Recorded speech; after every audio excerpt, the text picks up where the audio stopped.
And I just finally decided, why not? And why am I sending this message to students that the songs they create aren't as important as the music that's created by others? And in fact, in their lives, I think that the music they create probably will be more important to them. They're going to have more fun with it. It's going to be more meaningful to them. So I decided to elevate it, and we're going to start at recitals. The kids get to showcase what they're creating.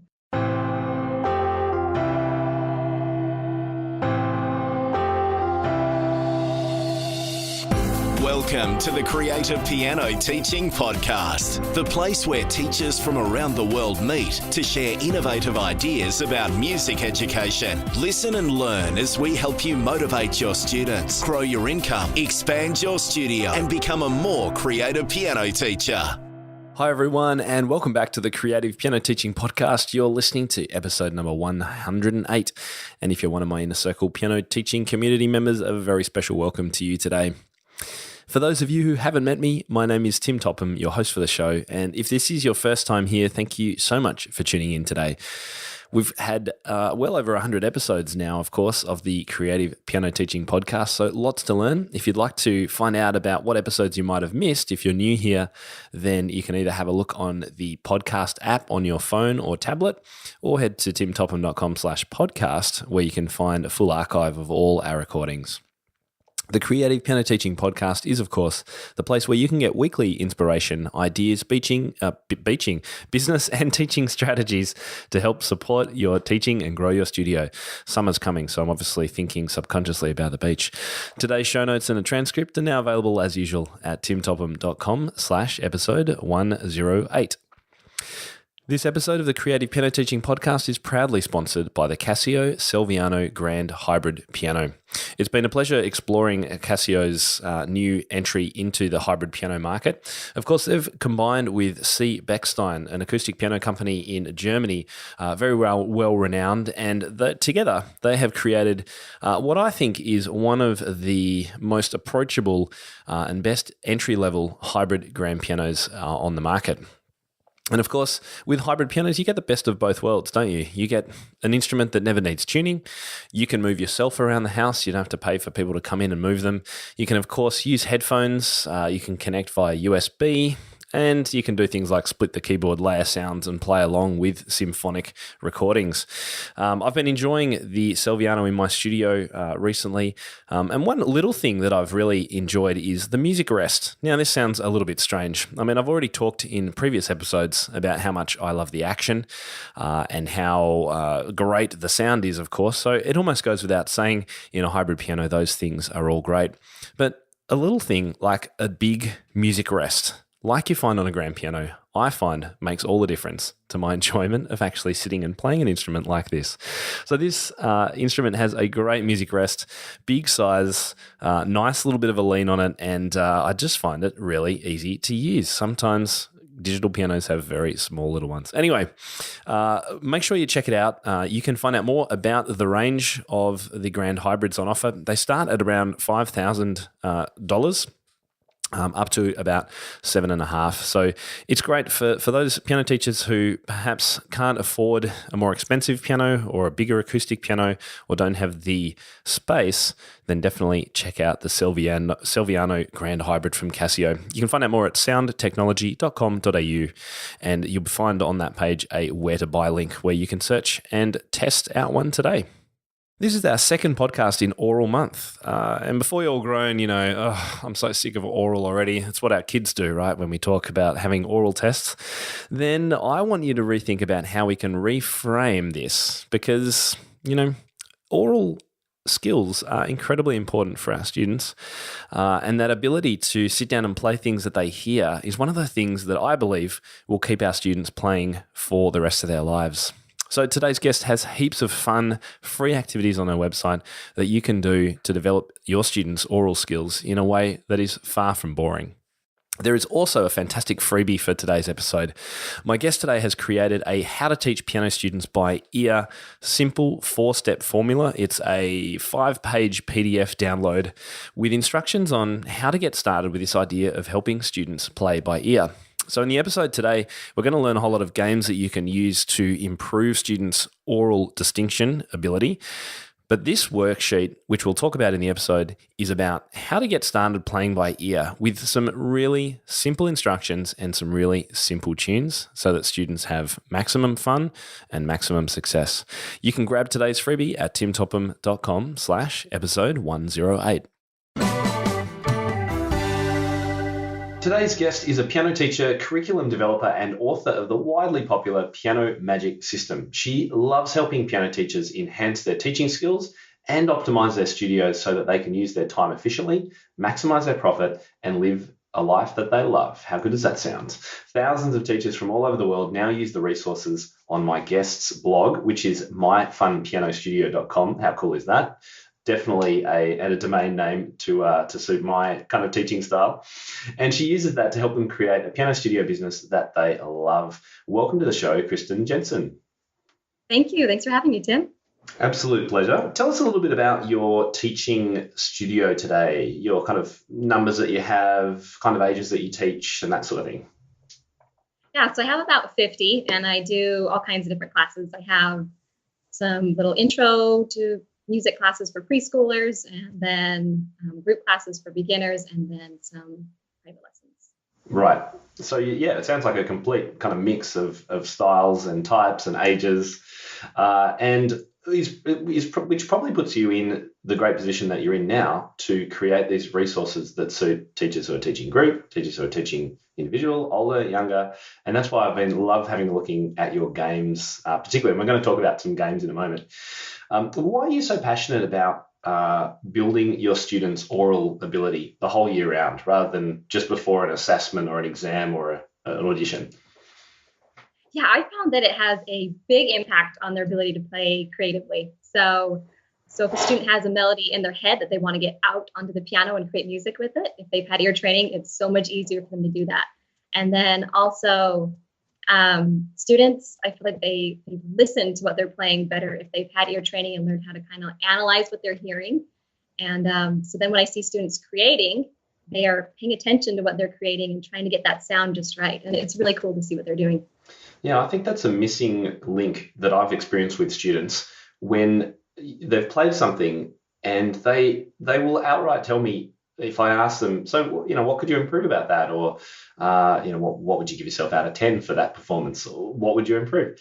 And they go, I don't know. And I say, did you listen to what you were playing? And they'll be like, no. Sometimes students are so focused on if they're reading something in particular that they almost forget to listen. But you're making me rethink that. And maybe it's actually that there's ways in which we can turn our students' ears on to their listening by doing some of these aural activities. Absolutely, I think so. Yeah. And so with regard to the kinds of things that you do with students, we'll get into some of your really fun activities in just a moment. But how do you find the time to integrate this in lessons? If we're only teaching short lessons, you know what the time frames are like. How do you then find that time for this? Yeah, with short lessons, it's really hard. With group lessons, it's really easy to fit in ear training. So usually for a group lesson, you have a longer lesson period, like an hour long or 40-minute lesson. And you just need 3 minutes or so to do an ear training activity. And they can be a lot of fun when you play games. Then if you're doing private lessons, the way that I found that's easiest to do it is to find some way to have a little bit of a pairing or something. So you maybe can have one student stay 5 minutes later and one student come 5 minutes earlier, and then you have this 10-minute overlap. And if you're just starting out in ear training, they're all going to be beginners in ear training, so it doesn't really matter what level they're at. And that way you can get in some fun games and you can do some ear training. And then what I do, though, is I actually do most of my lessons. My private lessons are not really fully private. They're kind of a paired lesson. And so I have 2 students come at a time, and one student is doing their private lesson with me at the piano, while the other one is doing piano media lab. And I have some ear training activities that they can do on the iPad independently. And we do some games together also during that time. And that style of lesson seems to be becoming more popular as people are appreciating the fun that can be had when kids get together in lessons. Would you call it, is that the kind of 20-20-20 lesson format that I've heard of? Have you heard of that structure? Yeah, I have heard of that. Yeah, I don't know that we're exactly, but yeah. Probably. And other people will do it sort of 45 minutes and 15-minute crossovers and things. So 30-minute private, 15 crossover for both. Yeah. Yeah. It's a great approach. And there's no doubt that, I mean, when I've been a classroom teacher and when kids are in classes together and they're playing games, it's more fun. It will always be. And you've got more opportunity to do these kinds of fun activities, I guess. What about for teachers who aren't so confident about their own oral skills? Yeah, that would be me. So I never had any ear training at all. Because that's the problem, isn't it? We teach as we're taught, Mm-hmm. and it's the same with improvising too. If we're not taught how to improvise, where do we start? So how did you get your confidence up? So I just started with my students. So I started with the beginner students, and as I was training them, I just started learning alongside them. So the beginner ear training activities are so easy that for a teacher, I think you'll build your confidence pretty quick. It's just things like, are these two pitches the same or are they different? Does this sound like a major chord or a minor chord? And actually, teachers who've been playing for a long time, they'll be surprised at how much they really can pick up on once they just start thinking about it. They'll realize they know a lot more than they think they know. And Nicola has just written a blog post, which will come out the same week as this podcast, about beginner teacher games too. It'll be great to compare the kinds of things you're doing, the kinds of things she's written about, and just get them all together so that teachers have a great resource. That's what I love about doing this. So you've got lots of great fun activities. Why don't we get started and explore a few of them? Okay. I've got a few of these right here. Now, the only thing I feel bad about is that your listeners aren't going to be able to see these, but they can hop over to the website and see them. Okay. They're pretty visual. I'll try and describe them if it helps. Okay, so the first thing here is the interval tunes. So one of the best ways I found to help students with recognizing melodic intervals is to associate each interval with a song. But the students have a hard time remembering, so they can recognize, okay, that sounds like this song, but I don't remember what interval matches that song. Right. And so I created these interval tunes, and they're just this fun cartoon, I call them, and it matches up with the interval. So like Jingle Bells is unison. So the chorus of Jingle Bells, the same note. Jingle bells. Yes. And so we've got this reindeer here that looks like a U. So the sheet that Kristin's holding up is very cool. It's got it's a sheet divided into 4 sections, and each section is an interval, and for each interval there's like a little cartoon. So the first one's a unit. It's kind of a reindeer unison. Yeah, reindeer. Yeah, reindeer. I thought it was a unicorn for unison, but no, it's Jingle Bell. So, Jingle Bell. Okay, cool. And then we've got Here Comes the Bride is the 4th interval. So we have a number 4 that looks like a bride, and then so on from there. Number 5 is one of the students' favorite. Star Wars has that 5th, that right there. They love that. And so this number 5 looks like Darth Vader. And then we've got Somewhere Over the Rainbow for the octave. Right. So, do you find kids still know these songs though? So Jingle Bells for sure, Star Wars for sure. Here Comes the Bride. Yeah. So if they don't know them, we just start singing them. And so we just sing the beginning of them and they catch on. So yeah. Because I always remember at school we were taught My Bonnie Lies Over the Ocean for a major 6th. My Bonnie Lies. And like no one knows that song anymore. And it's really a lame song. So it's great. I mean, and the other issue you've got, if you try and find a pop song that uses this, then not all kids will change, right? Yeah, it'll change, and not all kids will know it anyway. So we're kind of stuck. Yeah. I like it as a way to go, and I like that you've not just gone, well, a 5th is Star Wars, but a 5th actually is Star Wars, and it looks like this, and here's a little Darth Vader symbol on the page, so kids can kind of point to it. So you're connecting their visual with their ears and everything, right? Yeah. So it really helps them remember. And then you can play little games with it. Like you'll give them the sheet and then you can be like, hey, I'm going to play an interval. I want you to place this token on the interval you think it sounds like. And so there's tons of games you can play with these sheets. So it's a lot of fun. Right. Nice. Yeah, I really like that. All right. Should we look at another one? Yeah, let's do it. So with melodic dictation, this is one that's really popular with beginner kids. And so it's called cookie decorating because it's geared towards kids. We've got here just a set of notes. And so the 3rd note in each set is missing. And so the kids are going to listen to the first 2 notes and fill in the missing 3rd note. And it will either, when working with beginners, that 3rd note is either going to be the same or up 1 or down 1. So it's pretty easy for them to identify them. With ear training, I found that they need to build their confidence. So it's always best to start with really like dead simple, like they're going to get it at first. So then they feel like, okay, I can do this, and then gradually get more advanced, more complicated. Right. But so, yeah, I just use this. And then there's these cookies here that teachers can print out. And every time they answer right, there's little treats that they can place on their cookie. Just hold it up a little bit higher. Oh, sorry. Can you see that? Yeah. So it's a sheet with a big cookie on the middle of it, and then are they little stickers below or tokens? Those are they're little things that can be cut out. That was back when I had more time. If you don't want to cut things out, you can actually use like real candies, like use M&Ms. Right. And there's little circles in the cookie. It's like the chopped chips, where the chopped chips would go, and each time they get one right, they fill that out. And do they get a cookie at the end or something? That'd be a fun little... I haven't done that, but that would be really cool. They would love that. I let them eat the candies if we do it with candy. Yeah. That first sheet, I mean, it's very simple. So you've just got musical staves with 2 notes per bar, and the teacher would play those 2 notes and then play a third one. The student has to write it in on the music. Yes. Yeah. Okay, whether it's the same 1 note higher or lower. I think one of the things... I've made this mistake before and continue to as I improve my skills, is I jump too far too soon with kids sometimes. I'll just kind of assume that they can hear 10 different intervals from the start, whereas, this is a great reminder to us all that we should start small, start simple. Yeah, definitely. And give them real success early on, so then you can make things a bit harder. I think it's a great reminder to us all, because I find it so easy to just jump too fast too soon with kids in a number of areas like that. Great. Okay, so that's the cookie game. Yes. Okay.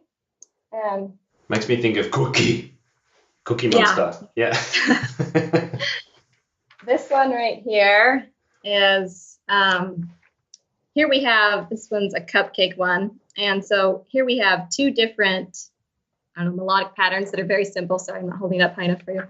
And they would just listen and then try to identify which one matches what they hear. So they've got 2 samples right here, and they just circle whichever one matches what they hear that the teacher plays. Right, okay. And so it's written on a sheet in pairs of cupcakes. So the activities that you're doing they're quite simple, really. The trick you've done to make it fun is, obviously you've got a fantastic personality, so I'm sure you could make anything fun for these kids. But the second thing is you've got colour, you've got fun pictures, and it's interactive. So they're not just saying it to you, they're writing on a sheet or circling something or filling in a cookie.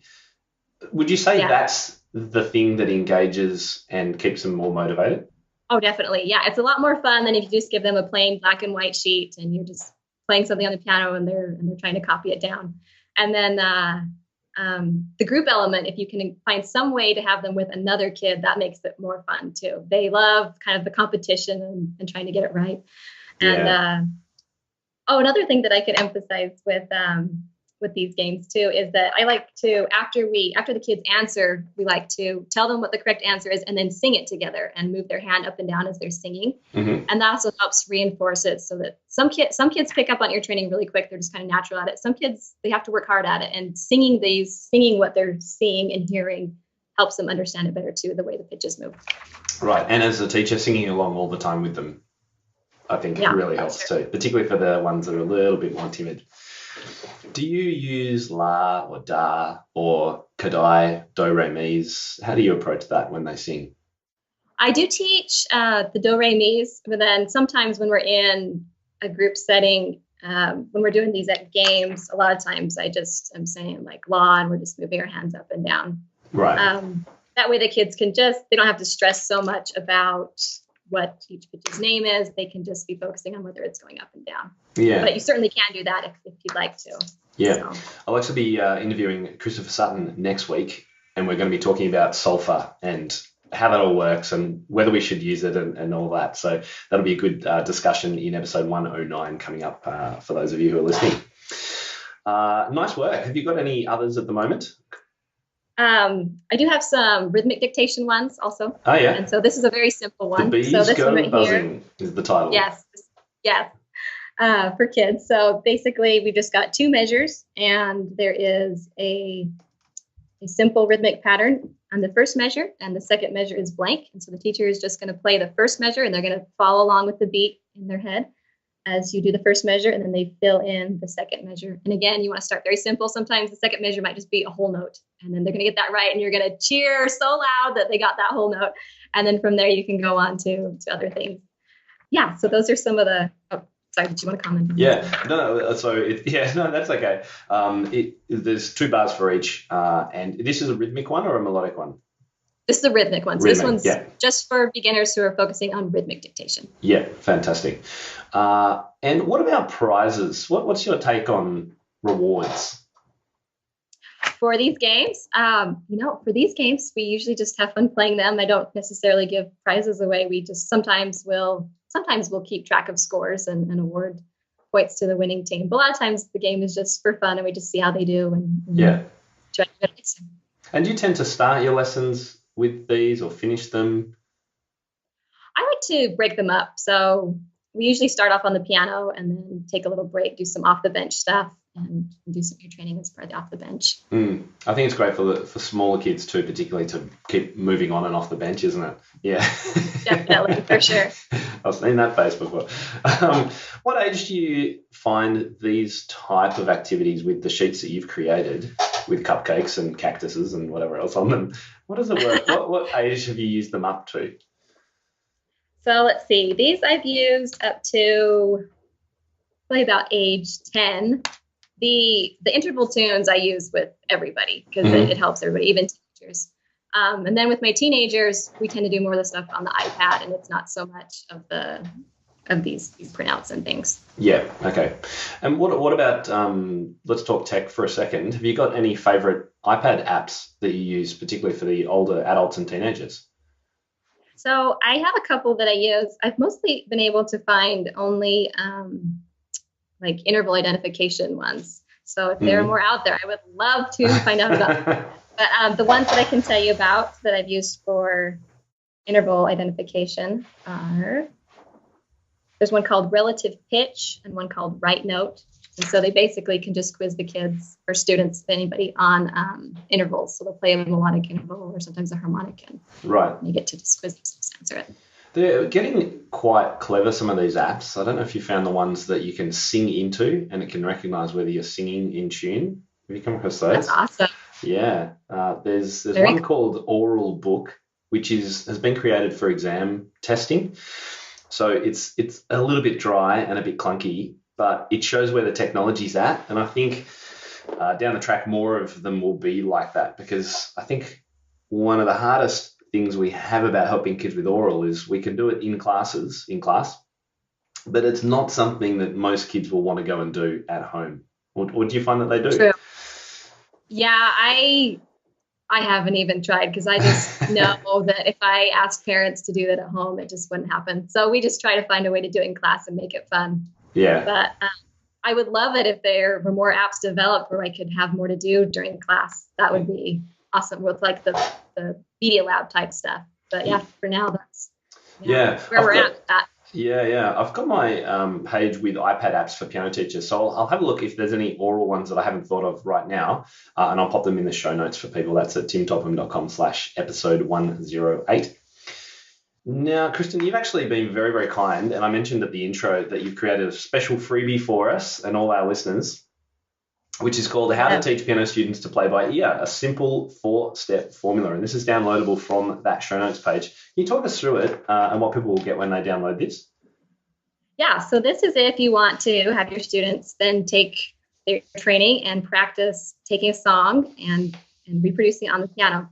And so the 4-step formula is we need to choose a familiar song. So the goal here is to have the students have a quick win. You want them to have that confidence, I can do this. And so I like to choose like really simple folk songs. So the 2 songs in this printout are Mary Had a Little Lamb and Frere Jacques. And so the student needs to be able to sing it for this to work. So you want to like make sure that they are familiar with the song. Then what you do is you give the student the starting note and the range of notes that are included in this song.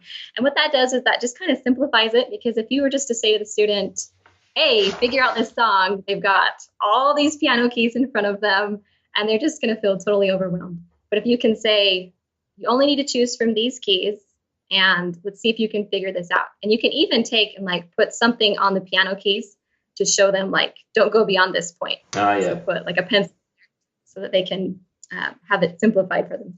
And you give them that starting note, and then you're going to sing that note and sing the next note, and then say, do you think this next note sounds higher or lower than the first note? And then just let them try to find it. And so you're going to help them figure out the first few notes, and then make a big deal out of every note they get right, and really coach them through it, help build their confidence, and then you can turn them loose and see how far they get. Now, if this is during a lesson, you don't have to feel like you have to spend a ton of time on this. I feel like I found that it's okay to spend just even 3 minutes on this. You don't have to get through an entire song. It's okay to figure out just the first part of the chorus of a song or the first part of the first verse. Once kids get good at a simple folk song, you can then try choosing their favorite songs from the radio, and they love trying to figure those out. And just spend a few minutes on it, and then just leave it at that. And some students will go home and they'll try to finish it at home, and they can come back and show what they did, and you can congratulate them. And but yeah. Yeah, it's great. And I've got it printed out in front of me. And so it's a little 4-page handout, which has just been beautifully created for us. Thank you very much for doing this.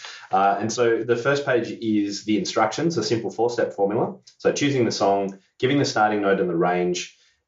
Step 3 is helping a student figure out the first 3 to 5 notes and then turning them loose. And then she's given the example on the next page of Mary Had a Little Lamb, and there's a little keyboard with the star on the starting note, and you could highlight the range or something like that for the kid. And then also the same for Frere Jacques, which is great. And then there's some additional comments as well you've got here too. About practice, ear training, and student favourites. And as you say, it's okay to keep it brief. So nice little reminders there. Thank you very much for creating that. And if you're interested in downloading that, as I said, you can head to timtopham.com/episode 108. Always good to have a freebie to go along with an episode. I was just thinking as you're talking then too, when it comes to bigger groups, so let's say people are teaching groups of 4 kids or 8 kids. Have you got any, or have you heard of any good ways or good kind of group games for oral training in the slightly bigger groups? Or perhaps you don't because that's not the group size that you teach, I'm not sure. Do you mean like different from the ones that I've shown you? Yeah. I'm wondering if there's any kind of interactive activities that a larger group can get involved in. Like I've played these games with up to, my biggest group size right now is 8. And so it works really good in a group size. You just give each kid their own copy. And what I like to do is I actually put them in page protectors and give them a dry erase marker, and then I'm not printing things over and over again. Nice. Yeah. And so we just do them together and then check everyone's answers, and they have a lot of fun in the group. It's a bit like bingo for some of them. Yeah. No, that's great. Well, look, thank you very much for sharing all that. And I know that as well as putting a focus on oral training, you do a lot of improvising in your lessons. So do you feel there's a link between ear training and a student's ability to create at the piano? You mentioned it at the start a little bit. What is that link, and how do you feel it's strengthened by oral work? Yeah, I just really feel like doing the ear training helps the kids, like I said, be able to take what they're hearing in their head and reproduce it, and also pay more attention. And I've noticed a big difference with my students who have been doing ear training versus a student who transfers in, that the kids who've had the ear training, they create such better music. I don't know how else to describe it, but they're listening to what they're creating.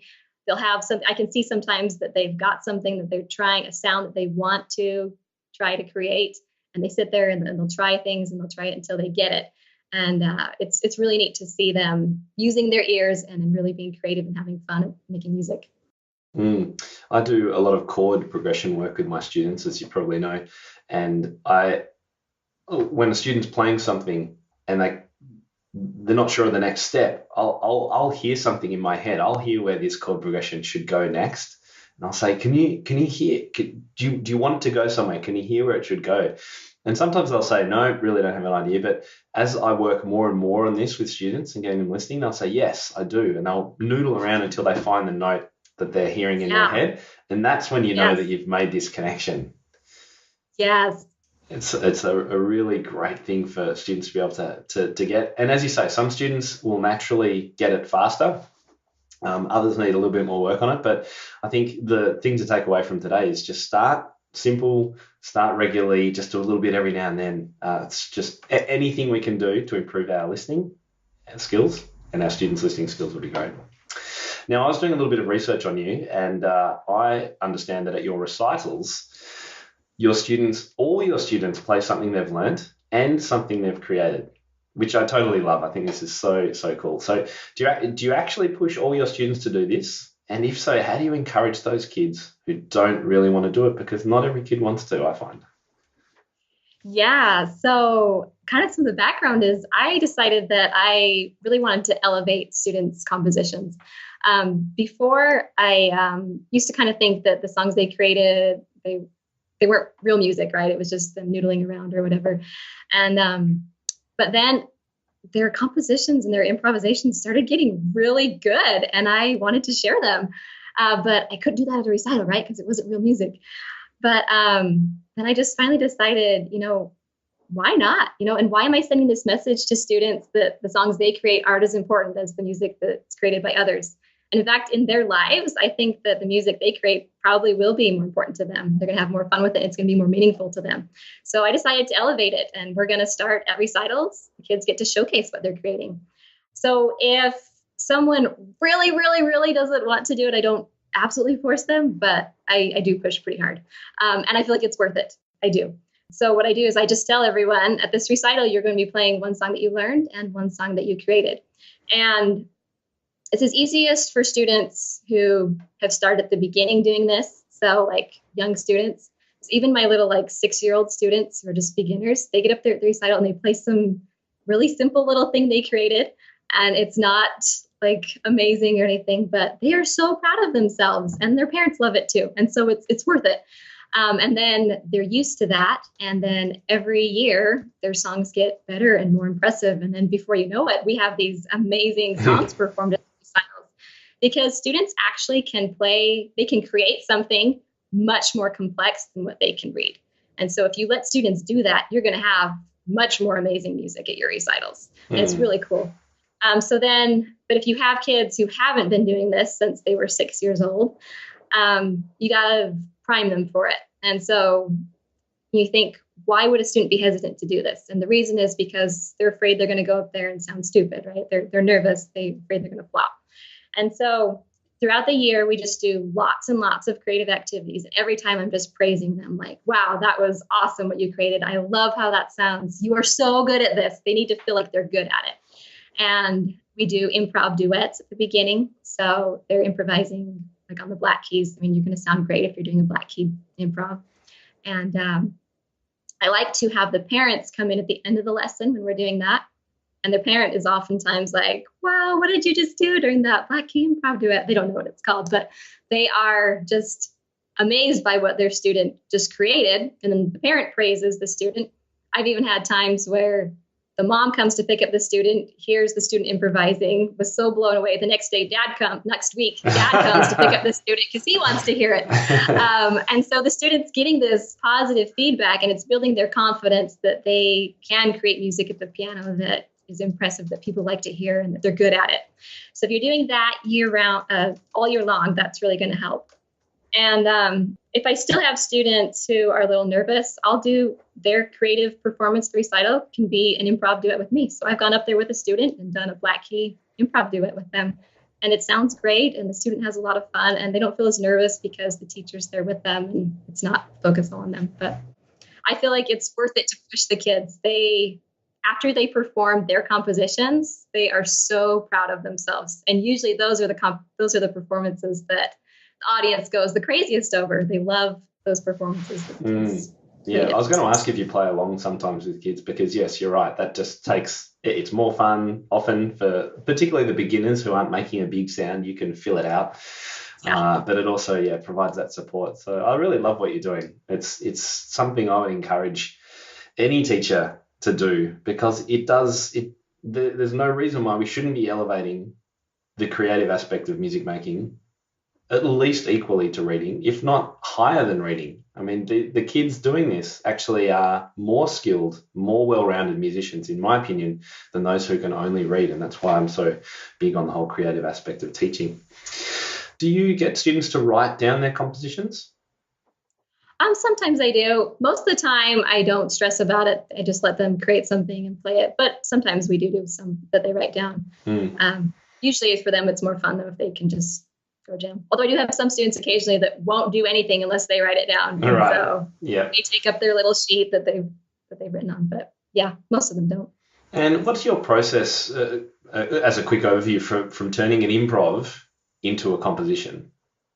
I don't know. We just do lots of creative activities throughout the year. And then when it comes time for recital time, so when it comes time for recital time and they're getting ready for their big composition that they're going to perform that they created themselves, I usually give them a little handout for their spring composition guidelines. And so I'll say, hey, we've tried all these things throughout the year, and I'd like you to take these elements that we've learned and maybe, use ABA musical form or something along those lines. But I give them some guidelines so it's not so overwhelming. And then I say, go home and start working on this. And the next week you'll come back, you'll play it for me, and I'll give you some tips and we can kind of keep tweaking it, and then go home the next week, work on it some more.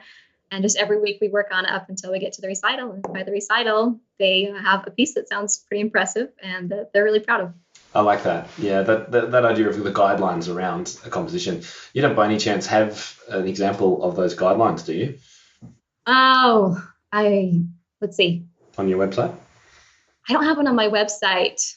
I have stuff that I've handed out to my students, so I maybe need to make those available. I just do things like, I want yours to include 2 arpeggios, or I want it to be created around this theme. Like right now we're doing Halloween, and so students are making up little stories around Halloween themed things and then composing songs that match what happens with the storyline. Yeah.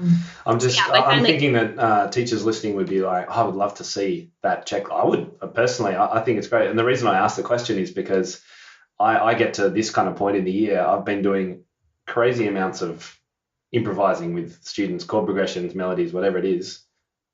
When it comes to creating those end of year compositions, it becomes quite difficult unless you do structure it quite clearly. So if you happen to find it, we can pop a link in the show notes. So just let me know. Yeah, for sure. No worries. Well, look, thank you so much, Kristin, for giving us these great little tips and tricks, not only on the aural, but also on the improvising. And as I said, if you're, at all inspired by what Kristin's doing with this whole idea of play something that you've learned, play something that you've created at the end of your recitals, then give it a shot. As Kristin says, it doesn't matter how simple it is.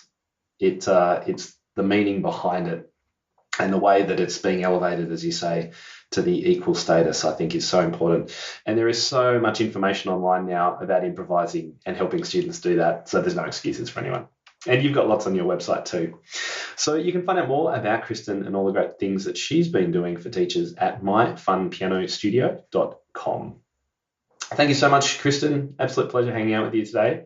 And look forward to speaking with you live sometime at a conference or something, perhaps.